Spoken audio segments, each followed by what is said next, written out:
ಜೇವರ್ಗಿ, ಯಾದಗಿರಿ, ಕೊಪ್ಪಳ, ಬಾಗಲಕೋಟೆ, ಬೆಳಗಾವಿ ಈ ಎಲ್ಲ ಜಿಲ್ಲೆಗಳಲ್ಲಿ ರೈತ ಮುಂಗಾರಿನ ಹಂತದಲ್ಲಿ ಬೆಳೆದಂಥ ಬೆಳೆ ಸರ್ವನಾಶ ಆಗೋಯ್ತು ಮಳೆಯ ಅನಾಹುತಗಳಲ್ಲಿ. ಆ ಸರ್ವನಾಶ ಆದಾಗ ತಕ್ಷಣಕ್ಕೆ ರಾಜ್ಯ ಸರ್ಕಾರದ ಮಂತ್ರಿಗಳು ಯಾರು ಭೇಟಿ ಕೊಟ್ಟಿದ್ದು ನಾನು ನೋಡಲಿಲ್ಲ. ಬಹುಶಃ ಜನತಾದಳ ಕಲಬುರಗಿಯ ಜೇವರ್ಗಿ ಜಿಲ್ಲೆಗೆ, ಬಾಗಲಕೋಟೆಗೆ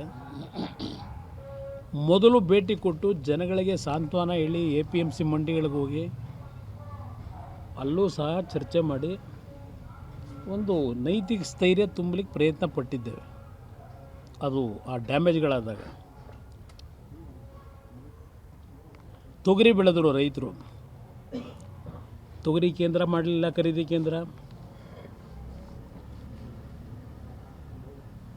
ಕೇಂದ್ರ ಸರ್ಕಾರ MSP ದರ ನಿಗದಿ ಮಾಡಿ ಅವರು ಆದೇಶ ಮಾಡಬೇಕು ಕೊಂಡ್ಕೊಳ್ಳೋಕ್ಕೆ. ಇನ್ನು ಮೆಕ್ಕೆಜೋಳ ಇಡೀ ರಾಜ್ಯದಲ್ಲಿ ಈ ಬಾರಿ ಬಂಪರ್ ಕ್ರಾಪ್ ಬಂತು. ರಾಜ್ಯದ ಹಲವಾರು ಪ್ರದೇಶಗಳಲ್ಲಿ, ದಾವಣಗೆರೆ ಇರಲಿ, ಹಾವೇರಿ ಇರಲಿ, ಗದಗ ಇರಲಿ, ಈಗ ಹಲವಾರು ಪ್ರದೇಶಗಳಲ್ಲಿ ಮೆಕ್ಕೆಜೋಳ ಬೆಳೆದಂಥ ರೈತರು ಸುಮಾರು 10-15 ದಿನ ರಸ್ತೆಗಳಲ್ಲಿ ಪ್ರತಿಭಟನೆ ಮಾಡಿದ್ರು. ಆ MSP ದರ ಕೇಂದ್ರ ಸರ್ಕಾರ 2,500 ಅಂತ ನಿಗದಿ ಮಾಡ್ಕೊಂಡಿದ್ದಾರೆ.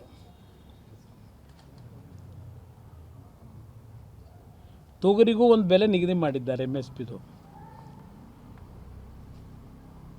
ಇವತ್ತು ಕೇಂದ್ರ ಮತ್ತು ರಾಜ್ಯ ಸರ್ಕಾರದ ನಡುವೆ ಇರ್ತಕ್ಕಂಥ ಇಂಥ ಸಂದರ್ಭದಲ್ಲಿ ಜವಾಬ್ದಾರಿ ರಾಜ್ಯ ಸರ್ಕಾರ MSP ದರ ಏನು ನಿಗದಿ ಮಾಡಿರ್ತಾರೆ ಆ ದರದಲ್ಲಿ ಕೊಂಡ್ಕೋಬೇಕು. ಅದು ನೀವು 50 kg ಕೊಂಡ್ಕೊತೀರೋ, 20 kg ತಗೋತೀರೋ, ಇಲ್ಲ ಅದೆಂಥದ್ದು ನಿಮ್ಮ ಶೀತದಿಂದ ಅದರ ಕ್ವಾಲಿಟಿ ಟೆಸ್ಟ್ ಮಾಡಬೇಕು ಅಂತೀರೋ, ಅದೆಲ್ಲ ಮೊದಲಿಂದು ಈ ಮೊನ್ನೆ ಆಗಿರೋದಲ್ಲ, ಅದು ಮೊದಲಿಂದು ಮಾಡಿಬಿಟ್ಟಿದ್ದಾರೆ ಆ ಸಿಸ್ಟಮ್ಗಳನ್ನ. ನಾನು ಕೆಲವು ಸತ್ಯಾಂಶಗಳನ್ನು ಹೇಳಲಿಕ್ಕಾಗಲ್ಲ ಮೇಲೆ. 2006-07 ಮುಖ್ಯಮಂತ್ರಿ ಇದ್ದೆ ನಾನು. ಇದೆಲ್ಲವನ್ನು ಎದುರಿಸಿದ್ದೇನೆ. 2018 ಈ ಪ್ರವಾಹ, ಈ ಅತಿವೃಷ್ಟಿಗಳನ್ನು ಅವತ್ತೂ ಎದುರಿಸಿದ್ದೇನೆ. ಇಲ್ಲಿ ಜೇವರ್ಗಿದೆ ನೋಡಿ, ಇಲ್ಲಿ ಬರೀತಾರೆ 236 ಜನ ಸತ್ತಿದ್ದಾರೆ. ಈ ಬಾರಿ ರಾಜ್ಯದಲ್ಲಿ ಈ ಸರ್ಕಾರ ಬಂದ ಮೇಲೆ ಕಳೆದ 2.5 ವರ್ಷದಲ್ಲಿ 2,800ಕ್ಕೂ ಹೆಚ್ಚಿನ ರೈತರ ಆತ್ಮಹತ್ಯೆಯಾಗಿದೆ. ಸಿದ್ದರಾಮಯ್ಯನವರೇ, ಕೆಲವು ನೆನ್ನೆ ಬೈರೇಗೌಡರು ಹೇಳ್ತಾರೆ, ಕೃಷ್ಣ ಬೈರೇಗೌಡರು ರೈತರಿಗೆ ಪರಿಹಾರ 1,000 ಕೋಟಿ ಕೊಡ್ತಾರಂತೆ, ಇನ್ಫ್ರಾಸ್ಟ್ರಕ್ಚರ್ಗೆ 300 ಕೋಟಿ ಕೊಡ್ತಾರಂತೆ. ಅವರೇ ಅಂದಾಜು ಮಾಡ್ಕೊಂಡಿದ್ದಾರೆ ಸರ್ಕಾರದಲ್ಲಿ.